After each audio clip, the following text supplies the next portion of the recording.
Vamos lá, gente. Vamos seguir aqui. Hoje a gente está tendo o prazer de receber o senhor Luiz Carlos Fritzen, Luiz Cláudio Fritzen, presidente da AFIART, que vai nos apresentar a sua apresentação é o uso de toponímios em uma coleção temática. Em primeiro lugar, agradecer a disponibilidade de compartilhar o seu conhecimento, Fritzen, e fique à vontade para iniciar a sua apresentação. O doutor Braz chegou aí, o nosso presidente. Seja bem-vindo, boa noite. E fique à vontade, Fritzen. Tá certo. Vai ser mais uma conversa informal do que uma palestra. Tá? Mas penso que devemos tocar um tópico um tanto quanto espinhoso. Muita gente dá palpite, mas pouca gente estuda sobre essa questão dos toponímios. Vamos lá. Primeiro, um agradecimento muito especial para o presidente da SPP, Braz.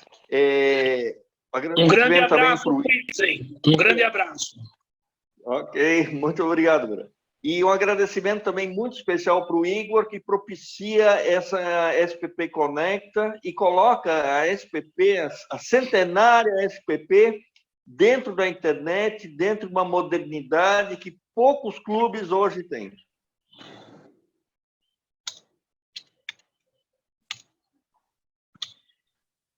Primeiro, nós estamos falando de coleções temáticas.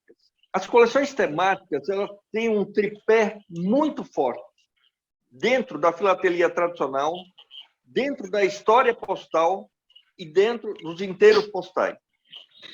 Os toponímios, eles implicam diretamente em um material oriundo da história postal e dos inteiros postais por tabela, porque os inteiros postais, quando tem uso pela história postal.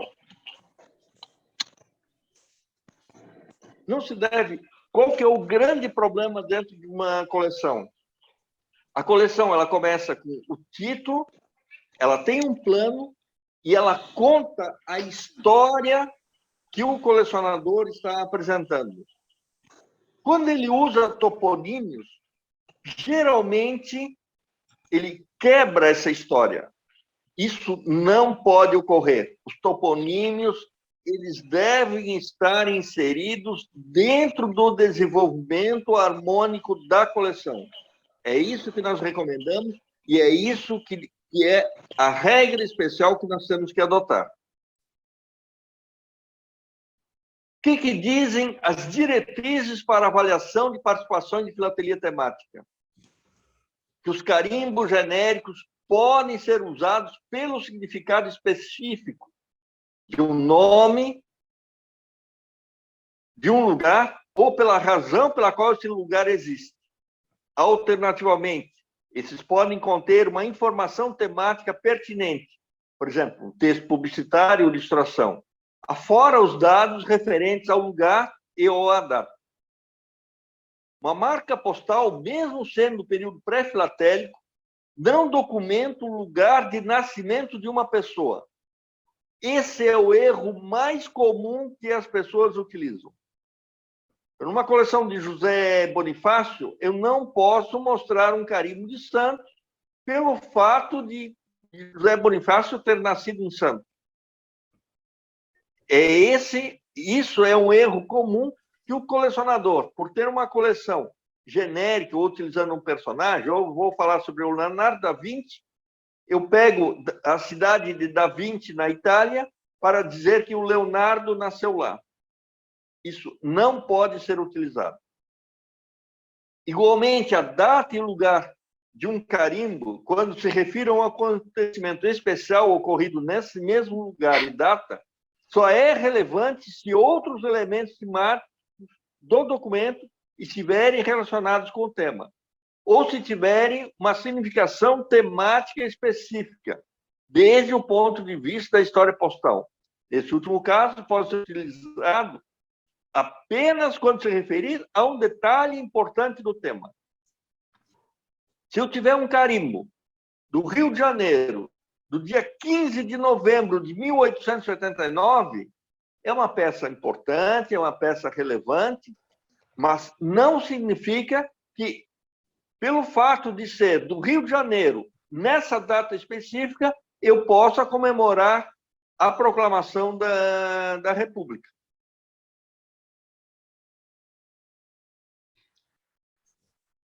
Quando os jurados vão aplicar a tabela de pontuação para julgamento da coleção, eles vão ter o tratamento, que são 35 pontos, vão ter o conhecimento e estudo pessoal, e isso é tanto no aspecto temático como filatélico. Nós estamos falando de 15 pontos de cada um, ou seja, o conhecimento temático e o conhecimento filatélico somados dão 30 pontos. E o estudo dos toponímios está intimamente ligado a esses dois tópicos. Por quê? Temático, porque a peça tem que inserir dentro da história que está sendo colocada nessa coleção. E filatélico, pela melhor escolha possível do carimbo ou da peça que está sendo mostrada. Então, esses dois aspectos vão ser relevantes no uso dos toponímios. Ou seja, é muito importante, é uma pontuação elevada e vale a pena se estudar a fundo. Toponímios, do grego lugar e nome, significa, portanto, nome de lugar. É a divisão da onomostática que estuda os nomes geográficos ou topônimos, ou seja, nomes próprios de lugares, da sua origem e evolução. É considerado uma parte da linguística com fortes ligações com a história, arqueologia e geografia. O estudo, nesse aspecto, pode se valer de nomes de acidentes físicos e humanos.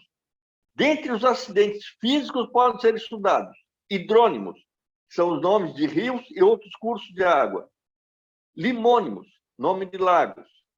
Talassônimos, nomes de mares e oceanos. E orônimos, nome de montes e outros relevos.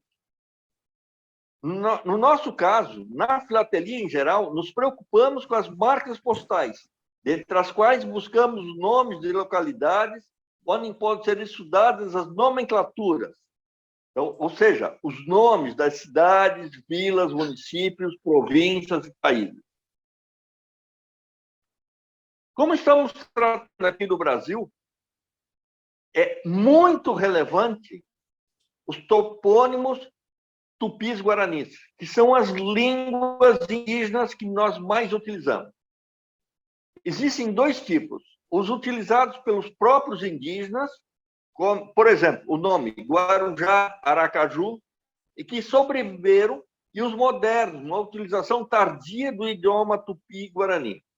Desde que o José de Alencar colocou sua Índia idealizada a suspirar à volta do navio com seu amado, a praia de Iracema, em Fortaleza, no Ceará, muitos eruditos utilizaram termos ameríndios para nomear localidades, como em Umuarama, literalmente lugar bom para unir amigos, criação de Silveira Bueno. Então, a cidade de Umuarama, no Paraná, é literalmente lugar bom para unir amigos. Alguns dos radicais mais comuns em Tupi-Guarani são para, rio, e de água, ita, pedra, morro, montanha, ibe, madeira ou árvore, pira, peixe, dira, pássaro, una, preto ou negro, piranga ou pitanga, vermelho, tinga, branco, obi, azul, guaçu, grande, mirim, é pequeno, atã, é duro, catu, bom, panema, ruim, bira, empinado, ereto, erguido, tsunanga, barulhento, e tiba, lugar cheio de. Os hierotopônimos. O uso de nomes sagrados como topônimos tem íntima relação com a filiação à Igreja Católica, de ampla parcela da população.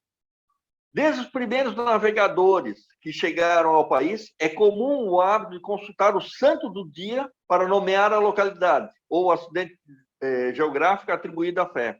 Aí temos como exemplo, né, o Cabo de São Roque, Cabo de Santo Agostinho, Rio São Francisco, Baía de Todos os Santos, São Vicente e tantos outros. Menos conhecido é o fato de a autorização de erigir uma capela dada pela autoridade eclesiástica mais próxima servir no tempo colonial como prova de ocupação de uma gleba de terra, tornando-se indiretamente um título de propriedade precário, mas, na falta de outro, eficiente em testemunhar a posse. Por exemplo, a freguesia do Ó. Modernamente, têm aparecido os hierotônimos referentes a outras religiões, notadamente as afro-brasileiras, como Gantuá, Candel. Segundo um estudo desenvolvido por Neri e Melo, os topônimos mais utilizados para nomear municípios brasileiros são os hierotônimos. As palavras são, santo e santa são as mais presentes nos nomes, explicado pela tradição católica de dar à nova localidade o nome do santo festejado no dia de sua fundação. Em segundo lugar, encontramos termos referentes ao meio natural, fato perfeitamente compreensível, considerando que no momento de se nomear um povoamento fundado numa região até então inabitada, é normal referir-se aos únicos elementos visíveis naquele momento. Então, um campo, uma lagoa, um rio, um monte, uma colina, uma mata ou qualquer outro. Outro grupo de nomes bastante comuns no Brasil refere-se aos pontos cardeais, que aparecem frequentemente ao final dos nomes dos municípios. O sul é o mais comum, seguido por oeste e norte. O termo leste é pouco frequente, o que pode ser explicado porque a colonização do país se deu do rumo sempre oeste. Então, não era comum colocar o nome numa cidade tal do leste. A categoria de municípios precedidos do termo novo ou nova é a quarta mais comum, indicando a criação de um outro município homônimo a um já existente. Vamos dar alguns exemplos só para a gente começar a nossa brincadeira e poder entender o que a gente está falando. A cidade de Coxim é um município brasileiro na região centro-oeste, situada no Mato Grosso do Sul. Coxim, ou Dores de Coxim, era a denominação que lhe dava o estado de Goiás, que pretendia firmar posse nessa parte do Mato Grosso. É derivado do dialeto bororó, com o significado de peixe. Coxim, peixe. Touros é um município brasileiro no estado do Rio Grande do Norte. Tem o apelido de esquina do Brasil por se localizar em uma área onde o litoral brasileiro faz uma curva. Touros é pelo nome próprio, seria, a princípio, adequado para uma coleção temática sobre animais. Acontece que a origem do topônimo Touros é incerta, mas há várias versões a respeito do nome. A mais provável é a que indica que o nome refere-se a um rochedo situado na praia com formato na cabeça de um touro. Ou seja, entra numa coleção que trata de pedras, de geologia, mas não numa coleção de animais. Então, o estudo do topônimo, nesse caso, é muito relevante, porque pode levar ao colecionador a um engano clássico, né? Botucatu. A cidade se situa em São Paulo, cerca de 235 quilômetros da capital, e existem pelo menos duas interpretações a respeito do nome do município. A primeira provém do termo tupi Ibitucatu, que significa bons ares ou bom vento, através da junção dos termos Ibitu, ar vento, e Catu, bom. Ou então significa serra boa, pela junção dos termos tupi Ibitira, montanha serra, na língua geral meridional botura, e Catu, bom. Ou seja, nesse caso, como há dois significados, não se sabe corretamente qual deles é, o colecionador ele pode utilizar em qualquer uma delas. Tanto uma coleção de vento, que, aliás, eu vi uma coleção de vento muito bonita, como uma de geografia, que fala especificamente sobre a serra. O município de Caçapava fica numa posição estratégica entre São José dos Campos e Taubaté.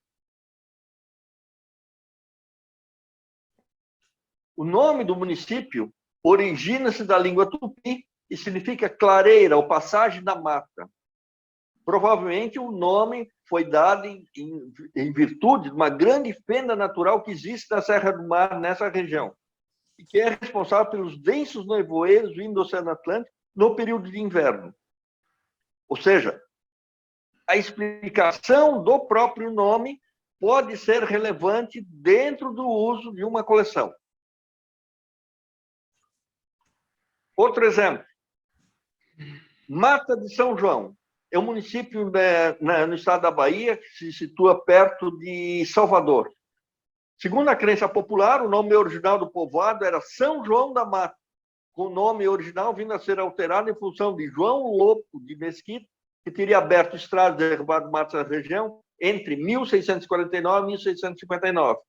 As pessoas teriam começado a se referir como a Mata do São João. E isso teria causado o surgimento da denominação atual, Mata de São João. Por que isso é relevante? Porque o primeiro significado que nos vem à mente quando a gente olha Mata de São João se refere ao santo São João ou São João Batista, que, nesse caso, não é aplicável. Se eu utilizar numa coleção temática esse toponímio para o aspecto religioso, é um erro pela falta de conhecimento. Ou seja, o colecionador vai perder pontos. Ou vai deixar de ganhar os pontos de acordo com o conhecimento. Tabuleiro é um município brasileiro em Minas Gerais. Em geral, quando se fala da cidade de Tabuleiro, a primeira coisa que se pensa são os jogos de tabuleiro, ou seja, jogo de xadrez, e entraria dentro de uma coleção de jogo de xadrez. Ocorre que o nome de tabuleiro se remete ao modo como os viajantes tropeiros e mascates dominavam a região, pois quando por ali passavam, eram recebidos pelos moradores, vendendo doces, pães, bolos e alimentos diversos em tabuleiros de madeira que eram colocados nas janelas das casas. Ou seja, não tem absolutamente nada a ver com xadrez ou com os jogos que a gente pode ter referência. Então, o nome tabuleiro não pode ser utilizado numa coleção de xadrez. O mesmo pode ser dito também, que é muito uso, em relação à Casa Branca. Casa Branca também não pode ser utilizada numa coleção de xadrez, porque Casa Branca é um município brasileiro, no interior de São Paulo, e o topônimo decorre de uma pequena casa caiada existente ao lado do pouso de tropeiros que demandavam Minas e Goiás, aquém do ribeirão espraiado que banha a cidade, segundo o historiador Lafayette Toledo. Conto que era a pousada onde Nazaré, seu proprietário, hospedava os tropeiros que percorriam a estrada real. Essa casa era caiada, ou seja, pintada de branco, e acabou dando nome à localidade. E não pode ser utilizado na coleção de xadrez. Também erro bastante comum é quando se pega a cidade de pernambucana de Exu. Exu, a primeira referência que a gente tem é a religião de origem afro-brasileira, que também não pode ser utilizada nesse caso. Segundo o IBGE, há duas versões prováveis para o nome do município. A primeira, que seja uma corruptela de Ansu, uma tribo indígena que habitava o entorno. Outra, que o nome tenha vindo da abelha Enxu, muito comum da região à época. Há que se notar que dificilmente as origens do nome sejam do orixá de mesmo nome. Haja visto que a altura da fundação da vila, criada por colonos, apenas indígenas, habitavam o local. Ou seja, eu não posso utilizar esse topônimo de Exu numa coleção que se refere ao orixá. Mas, por outro lado, posso utilizar, quando eu estou falando ou de uma tribo indígena, ou então da abelha específica que originou seu nome. Outro município bastante conhecido é Macau, que se situa no Rio Grande do Norte. Macau, seu nome atual deriva de Amangau, Baía de Ama, expressão chinesa que deu nome à então colônia de Macau, hoje parte da China. Segundo Câmara Cascudo, Macau, no Rio Grande do Norte, tem esse nome em razão das semelhanças geográficas da ex-colônia portuguesa na China. Entretanto, há uma conversa em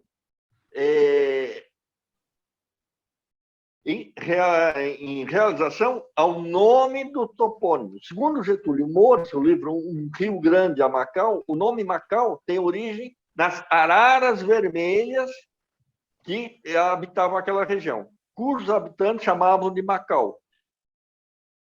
Inclusive, nesse livro, Getúlio Moura, há mapas da região com as figuras das citadas araras que provavelmente deram origem ao nome.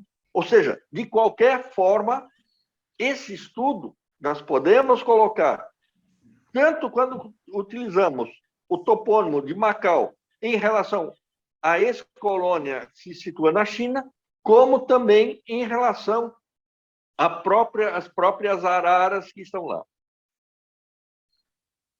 Outro exemplo que podemos dar é Machado.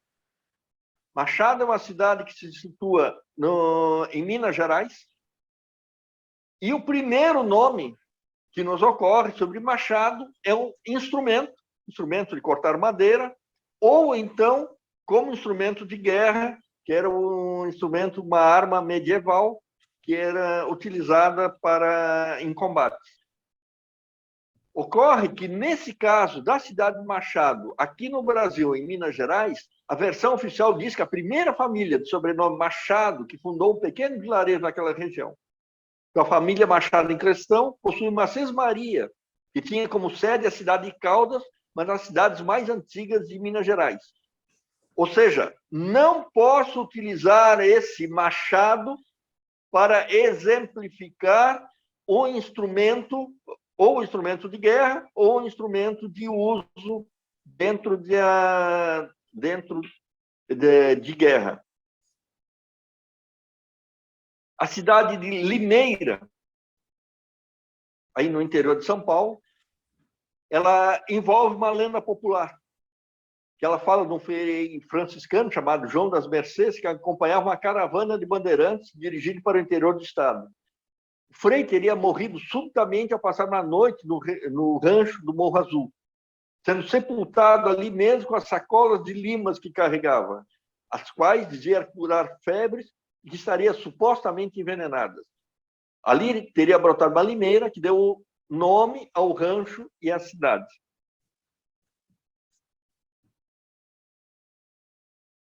Pirenópolis é um município bastante turístico que se situa em Goiás.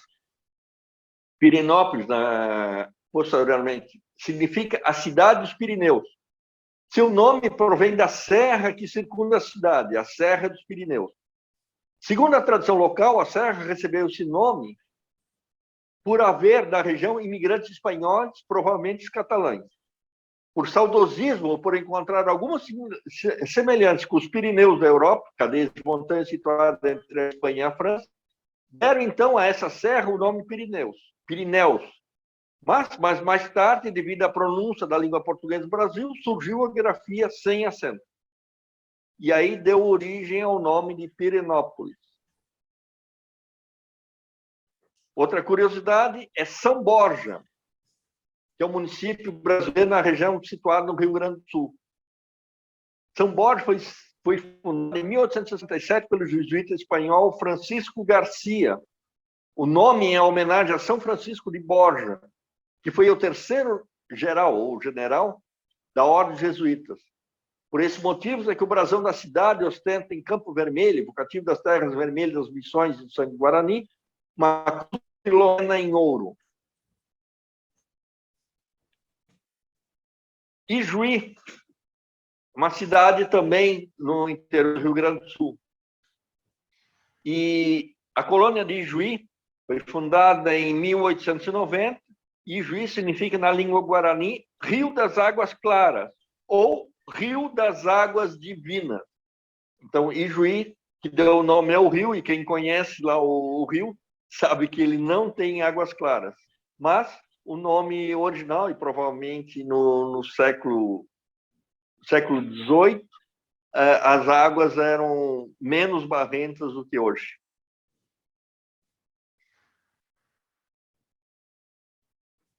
De qualquer modo, determinadas cidades como Araxá, no Rio, em Minas Gerais, também é um lugar alto, elevado, bem na língua guarani. E o que é importante, antes da gente finalizar, a gente passar para debate, eu acho que é mais importante a gente ter uma conversa sobre os termos, de que a regulamentação do uso dos carimbos no Brasil, você todos sabem que os carimbos pré-filatélicos no Brasil, em geral, traziam a inscrição das letras, através de letras, o nome das cidades ou localidades onde eram postadas as correspondências. Isso é uma tradição muito portuguesa, que no Brasil indicava sempre a origem das cartas. E é bastante comum as nossas correspondências pré-filatélicas serem assim.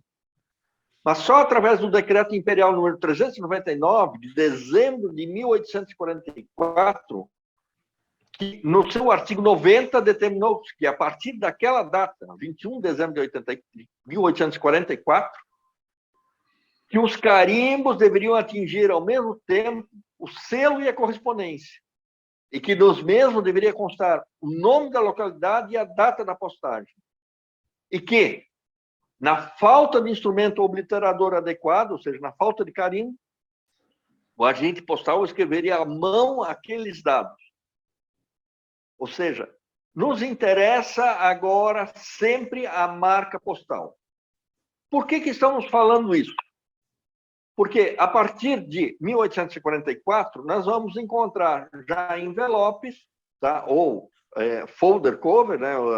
A própria carta dobrada, onde era colocado o selo. A partir de 1844, a gente tem os inclinados, com os carimbos obliteradores, indicando data e localidade. Até então, os carimbos basicamente só indicavam a localidade. E a gente sabe as datas de postagem pelas datas inscritas na parte interna da correspondência. Ou seja, não é um aspecto postal que a gente utiliza. A partir de 1844, os próprios Correios passaram a utilizar carimbos datadores.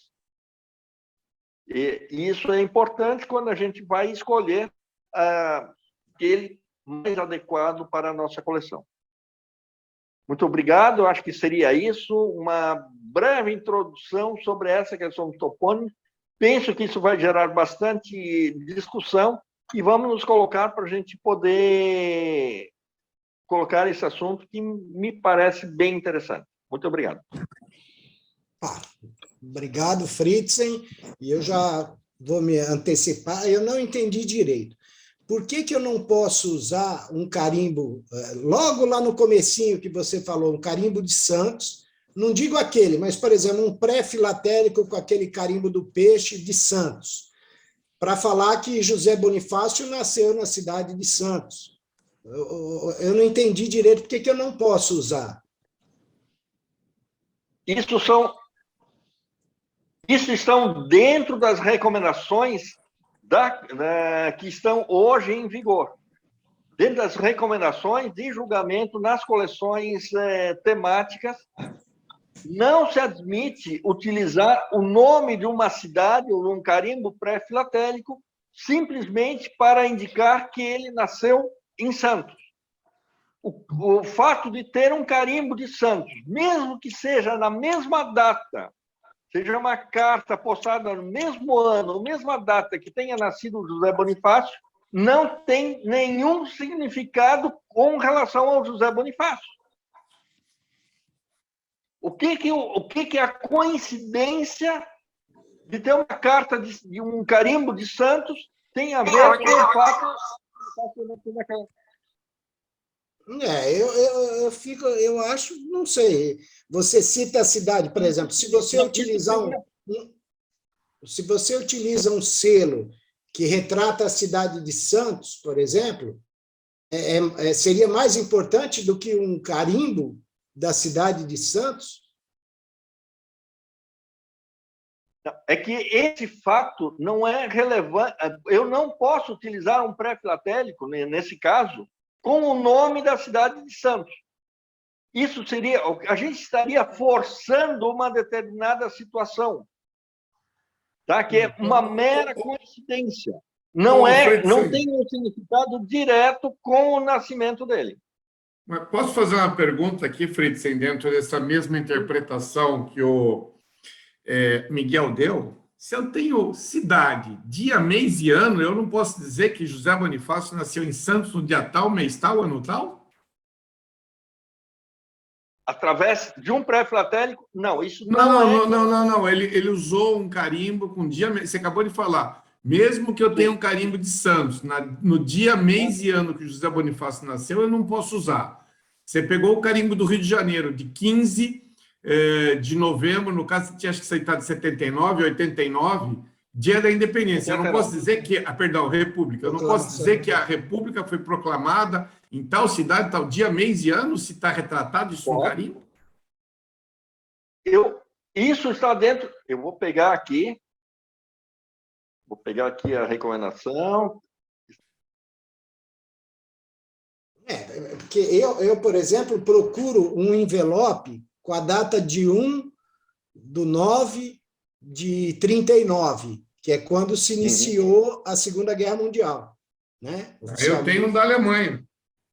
Então, eu procuro um envelope desse. Seria perfeito se fosse da cidade, por exemplo, onde a Alemanha inicia a invasão. Eu não poderia usar? O que diz as diretrizes? Isso é uma regra que está em vigor hoje. Uma marca postal, mesmo que sendo do período pré-filatélico, não documenta o lugar de nascimento de uma pessoa. Isso é uma diretriz, isso é a diretriz que hoje está vigorando. Então, isso é um erro que a pessoa pode cometer. Então, hoje, a diretriz para avaliação de uma participação em filatelia temática, ela diz claramente isso. Isso é textual. Se você pegar a regra, essa tradução, essa aqui foi o Luiz Paulo que fez, tá? Mas é uma tradução muito boa da regra que está em inglês.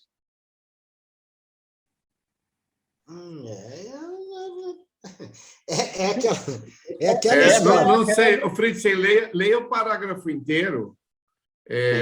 Eu acho que ele dá interpretação dúbia.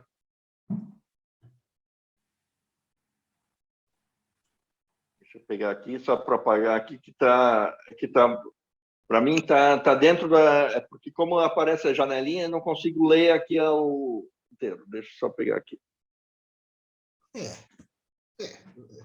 Lendo esse primeiro parágrafo agora, aí... Uma marca postal, isso.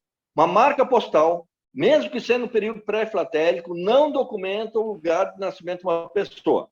Ponto. Igualmente, a data e o lugar em um carimbo, quando se refere a um acontecimento especial ocorrido nessa mesma data e lugar, só é relevante se outros elementos temáticos do documento estiverem relacionados ao tema, ou se tiver uma significação temática específica desde o ponto de vista da história postal. Esse último caso pode ser usado apenas quando se referir a um detalhe importante do tema. Então, por exemplo, dia 15 de novembro de 1889, proclamação da República. só é relevante se nesse dia, em virtude da proclamação da República, o correio deixou de funcionar, tá? Em virtude exatamente da proclamação da República, ou seja, não funcionou o correio no Rio de Janeiro naquela data. E Você as não tem correspondentes- carimbo, não adianta. Oi? Então, você não tem carimbo. Se o correio não funcionou, não tem carimbo. Mas a proclamação da República ocorreu depois do meio-dia. Então, Então, teoricamente, no período da manhã funcionou, só que a Não, mas se o correspondente... correio... Peraí, Fritz, é antagônico. Desculpa, se eu estou conseguindo pegar um carimbo que funcionou o correio antes do meio-dia, se o correio tivesse funcionado o dia inteiro, a situação é a mesma. Eu entendo que você não pode simplesmente pegar um pré-filatélico com o nome de uma cidade, porque isso é genérico. Eu entendo que simplesmente dia e mês não refere, mas dia, mês, ano e local, eu particularmente acho isso extremamente relevante. Foi o que eu falei. É o que diz. Imagina você ter um envelope do dia que começou a Segunda Guerra Mundial, da cidade que faz divisa entre a Alemanha e a Polônia, por exemplo. Não basta ser o dia da Segunda Guerra, tem que ser uma cidade significativa para o fato, né? Não Isso. posso pegar Valinhos, o dia, mês e ano da Segunda Guerra, bullshit. Mas Sim. dia, mês e ano, da onde ela se iniciou, da onde foi a primeira invasão, ou que nem a gente citou aqui para mim, o dia da proclamação da República, eu, particularmente, conto na mão quantas cartas, por exemplo, você vai ter acesso de encontrar isso. Não é uma coisa tão simples, na minha ótica. Eu mesmo procuro há muitos anos uma carta, e eu digo mais, eu utilizaria uma carta de qualquer cidade da Alemanha, de Berlim, por exemplo. O país está entrando em guerra naquele dia, o país todo, não só a cidade. A cidade seria a perfeição, mas da própria Alemanha e da própria Polônia, será que isso naquela data o cara estava pondo uma carta e o pau estava quebrando lá? O Fritzen, você vê que ele comenta assim, olha, só é relevante se outros elementos temáticos do documento estiverem relacionados ao tema, aqui não é o caso, ou se tiverem uma significação temática específica desde o ponto de vista da história postal. Se eu tiver só o selo, para mim, ele faz um retrato significativo, não propriamente da história postal, mas da história do país, e acho, volta a insistir, extremamente relevante. Não sei.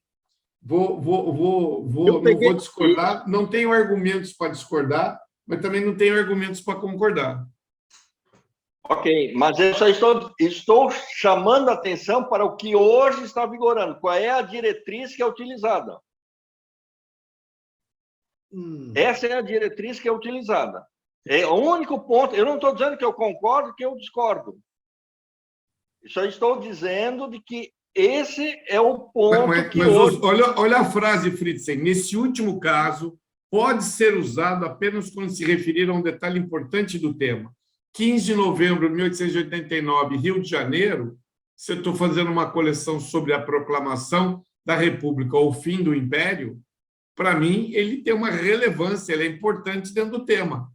Que outra peça eu teria para ilustrar exatamente o ponto de decisão de um regime governamental para outro, senão um carimbo do Rio de Janeiro de 15 de novembro de 1889? Não conheço nada mais expressivo que isso.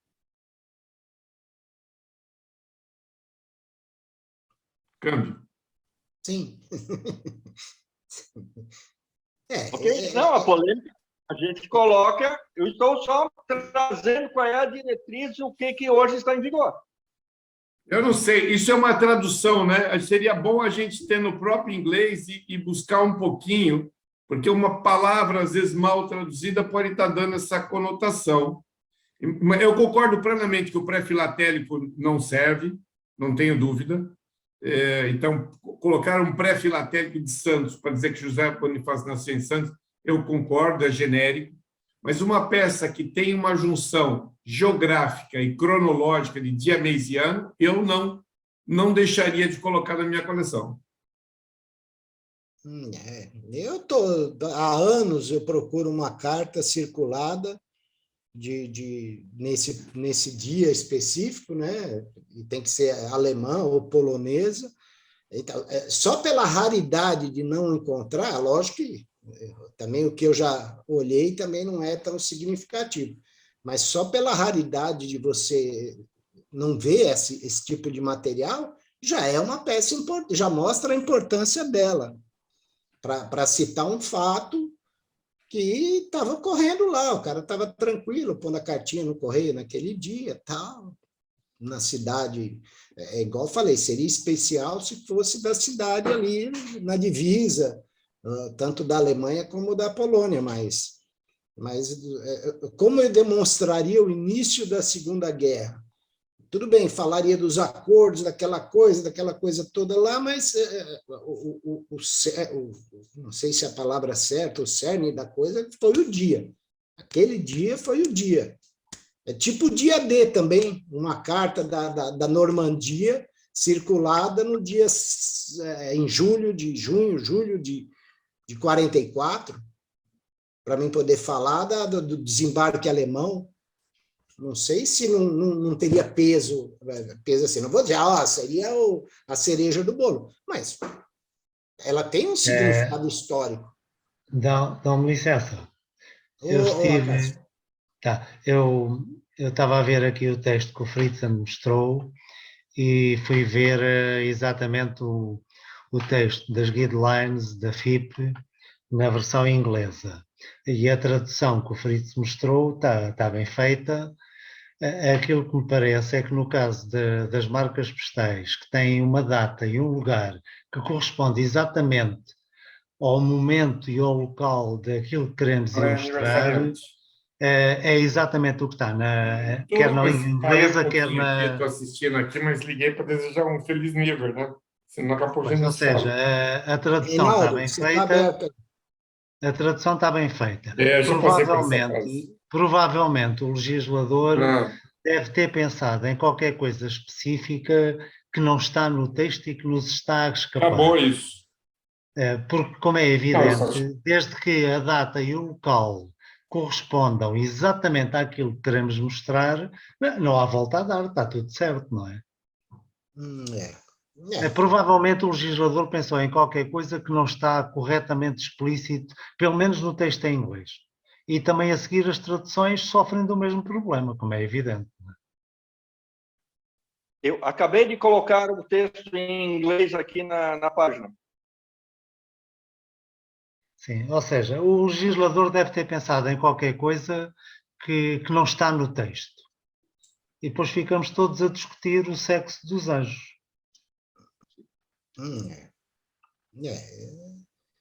A temática é complicada demais, eu te falar. Cada dia é um negócio... Sim. Mas a minha obrigação é colocar o que está em vigor. Sim, sim. Não estou dizendo que eu concordo ou que eu discordo. Estou só dizendo que é a regra que hoje está em vigor. Pronto. Te cuida aí. Beijo grande.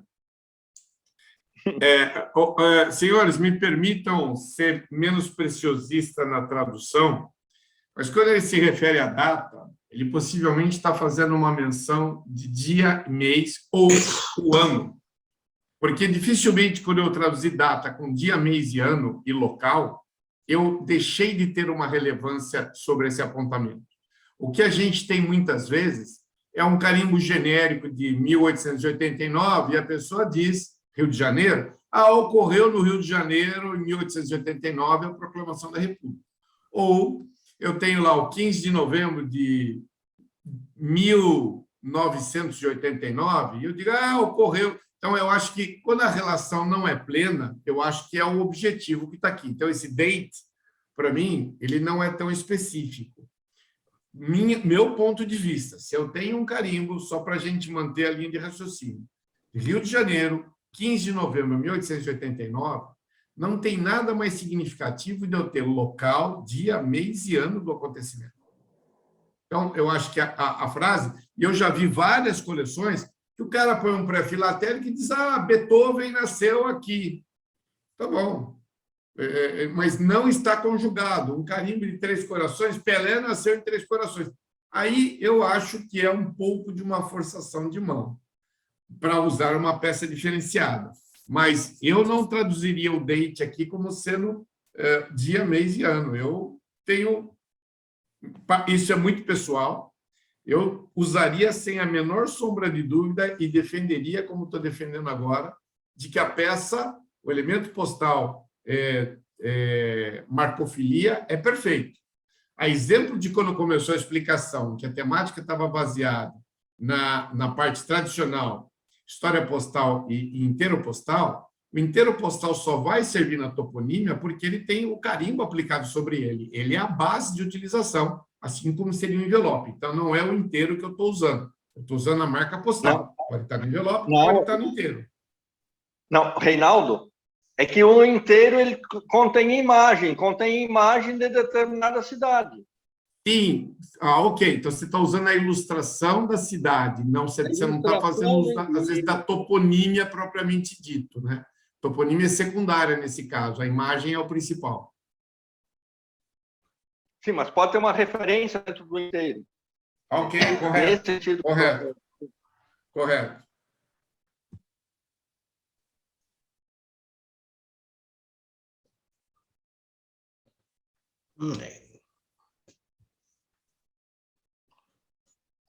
É polêmico, concordo. Não, absolutamente não concordamos. Concordamos com a apresentação.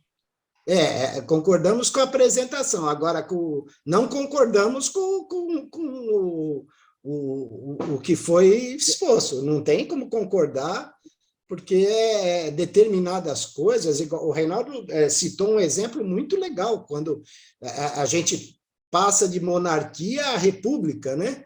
Então, justo naquele dia, na cidade do Rio de Janeiro, o dia, mês e anos corretos, não tem nada, né, mais assim, a não ser, sei lá, uma carta do Deodoro para Dom Pedro, e ela só teria importância se tivesse também datada naquele dia. A carta em si não tem fundamento postal, a carta é um escrito. Ela carrega um peso histórico. Sim, mas sim. O importante seria local, dia, mês e ano, ou seja, o carimbo. Exatamente, então, eu concordo plenamente. Então, quer dizer, fora isso, porque devem ter circulado pelo menos algumas centenas de cartas nesse dia, né? Creio eu, né? Para capital, tal, Rio de Janeiro, 1889, centenas não, milhares de cartas. Mas quantas a gente vê aí perfeitas? Assim, carimbo, a carta perfeita, a data perfeita e a localidade perfeita, né?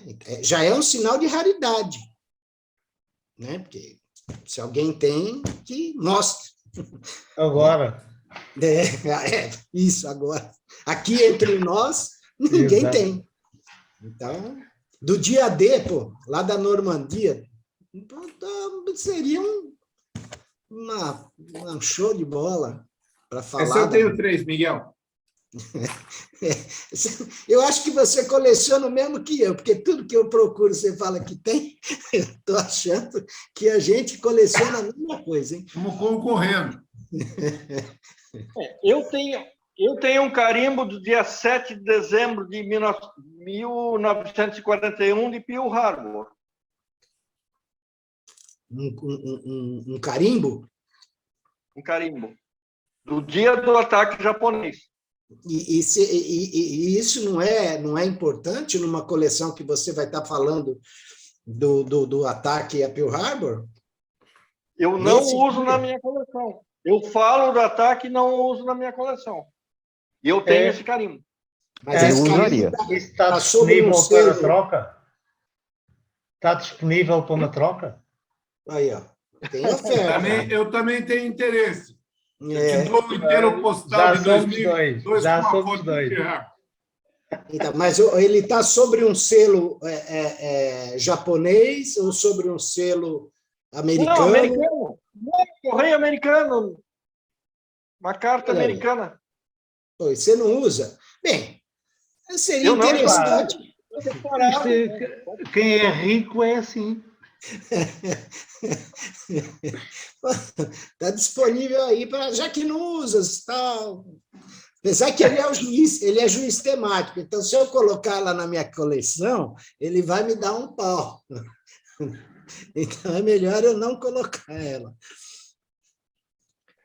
Mas é um assunto a ser questionado mesmo lá na FIP, o pessoal fala, olha, daqui a pouco a temática está ficando tão difícil, né? Assim, não só de montar, mas de entender o que você vai montar. Você tem que ter uma pós-graduação no assunto, tem que se aprofundar muito e pegar determinadas...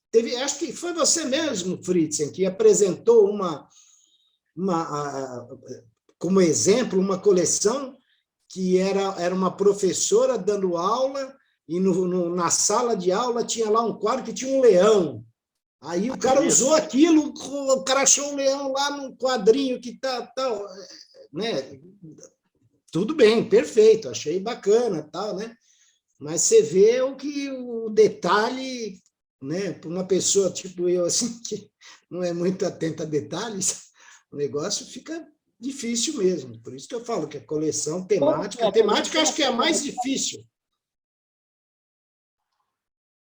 Não, detalhes são a vida do filatelista. Não discordo disso, não, mas eu acho que de todas todos os segmentos filatélicos, se é assim que posso falar, eu acho que hoje a filatelia temática é a mais difícil de você montar. Porque uma coleção de história postal, ela tem um roteiro para você estudar. Uma coleção tradicional, ela também tem um roteiro, também tem uma ordem que você pode facilmente pegar. Inteiros postais, aerofilatelia, tudo tem mais ou menos um escopo. A temática, ela pode ir por vários caminhos, vários detalhes, que às vezes você não... Né? Tipo o cara que fala de economia. O cara fala de economia, tem cara que fala, você não entende. Tem cara que fala, não, ó, isso aqui custava R$1, agora custa R$1,20. Simples demais. E você entende. Agora, na temática, até para ver, vou começar a prestar atenção nas coleções, até para poder entender que caminho o cara dá. Você vai contar uma história, ou você vai falar de um tema, você tem uma linha de coisa. Agora, as peças que você vai usar é que vão te complicar lá na frente. Bom, e aí que você vai ser julgado, na escolha da peça, qual a melhor peça para contar aquele aspecto da tua história. Qual a melhor peça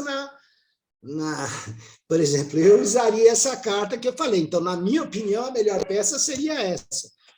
Mas não seria. Né? Vamos supor que nós não tivéssemos conversado a respeito disso, eu ia usar tranquilamente uma carta. Se eu encontrasse, óbvio, eu ia usar e achar que era uma das melhores peças para falar do que eu estava querendo dizer. E aí eu vejo que não é bem assim. Eu não sei. O que o regulamento diz, seja em inglês, seja na tradução do Brasil, é exatamente o que o Fritzen está a dizer, nós é que não concordamos, não é? Aquilo diz que não basta ter o local e a data certa, é preciso ter adicionalmente ou uma ilustração, ou um texto publicitário, de propaganda. Só que isto é muito restritivo, de facto é, não é? Muito. Porque então, aí chegamos a outra dúvida. Se ela tiver uma ilustração no envelope, não seria quase, por exemplo, o F... Opa, travou aí? Alô? Não. Não, não Oi. travou? Estamos te Estou ouvindo. escutando.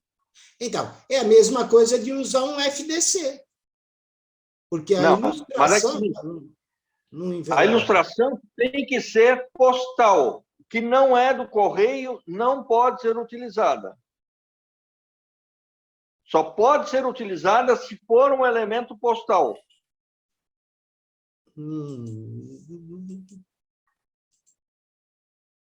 Alô? No matemática, os regulamentos dizem isso, não é?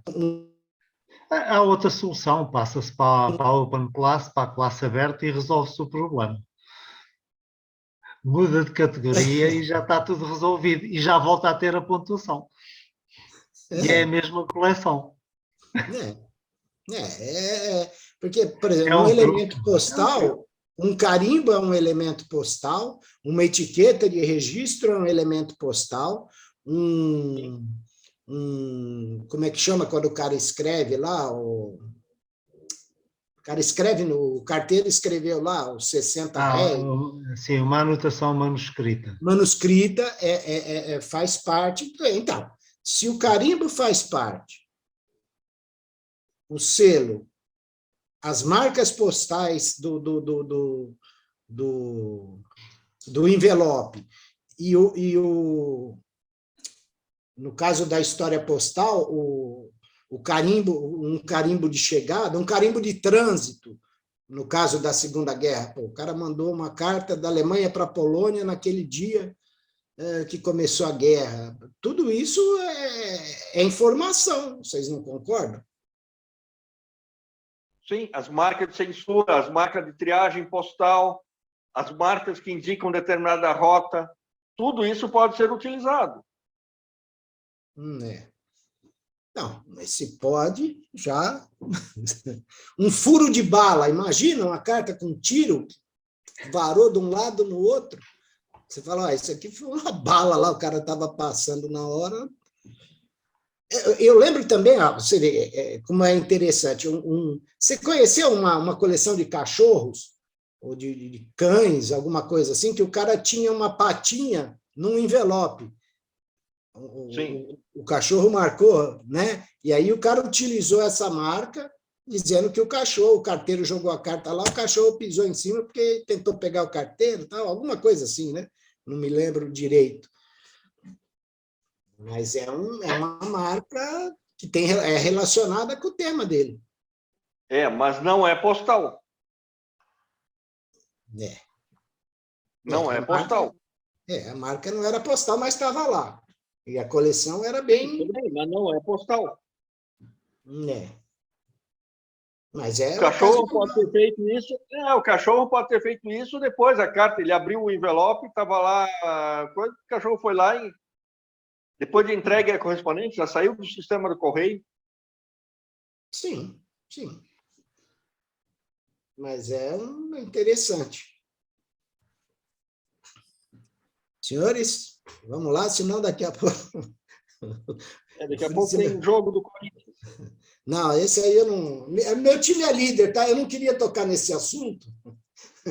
3 rodadas, eu quero ver no final, mas 3 rodadas meu time é líder, então não vamos falar de futebol. O Júlio está esperando o Galo lá. Pô, o Galo, como é que ele chama lá? O Hulk deu um pontapé no cara lá e não foi expulso, hein? Vou te falar, hein? Mas ninguém, gente, ninguém mais... Mas pararam de marcar pênalti.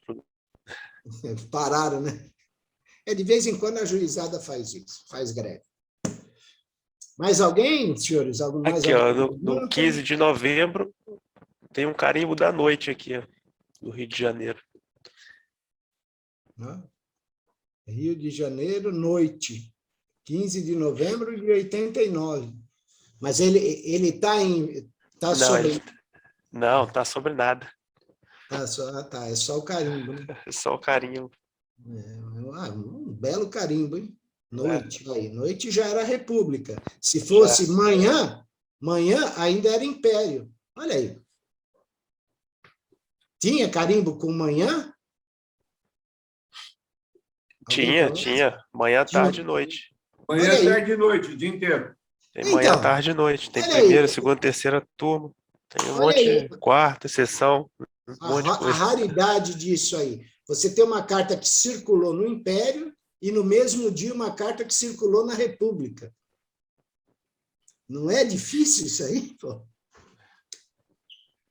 Né? E é postal, é o carimbo do correio, ele é postal. Então, vamos fazer um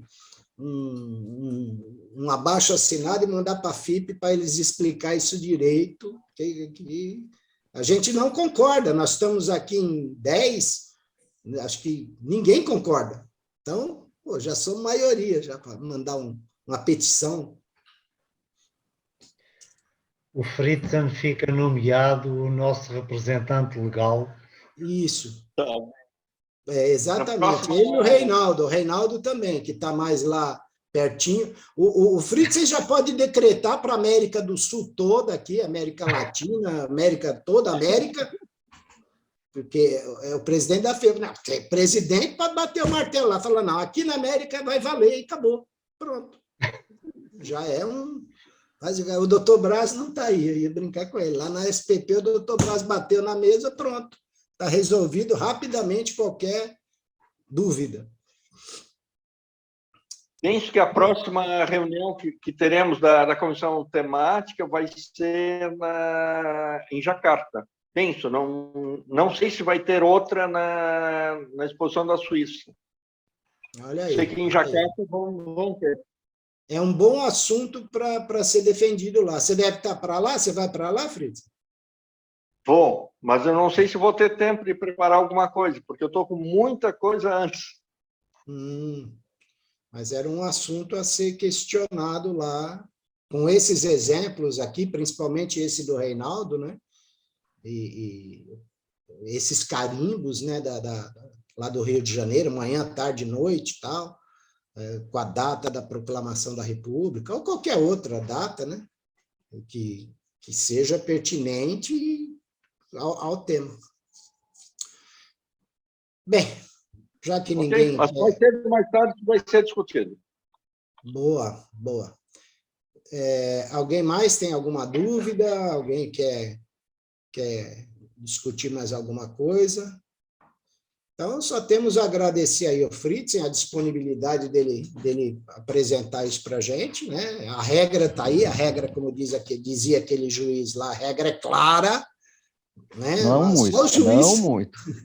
Só o juiz não entende, mas a regra é clara, está lá.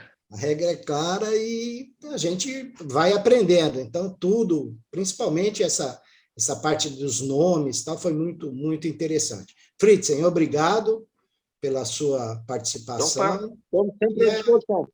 A SPP também está sempre aberta para qualquer um que queira participar e compartilhar conhecimento. Churrascão na SPP no sábado. Infelizmente, só eu e o Tony acho que vamos estar lá. E o Macedo. Então, mas estão todos convidados. Cerveja e refrigerante já foi comprado. Oi? Cerveja e refrigerante? A cerveja e o refri já está lá.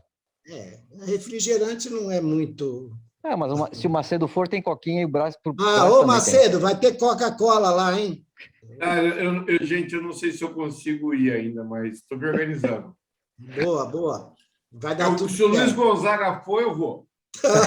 Aí você judiou. Não, o Luiz está devendo uma visita. Eu vou cobrar ele aqui. Se o Acácio for, eu também vou. Boa. Isso é porque ele está com vontade de ir. O Fritzen está pertinho também, pô. Aqui é só passar por cima do Paraná, você chega aqui rapidamente. Se o Júlio for, eu também vou. Olha. Beleza, senhores. Então, eu desejo a todos aí uma boa noite, muita saúde. Dia que é mesmo? Sabadão agora. Júlio, cuidado aí, cara. Então, desejo a todos aí uma boa noite, muita saúde e nos vemos na próxima terça-feira. Eu não sei qual é a programação, porque está com... Maquins. Maquins? Não, de novo? Pode ser. E aí a gente se encontra novamente. Vai sair um Maquinha agora com a cara da Barbie. Da Barbie, né? Eu compro. Se for Maquinha, eu vou lá e e guardo. Abraço, senhores. Fecharei a reunião aqui. Boa noite. Até a próxima. Tchau, tchau. Tchau, boa noite.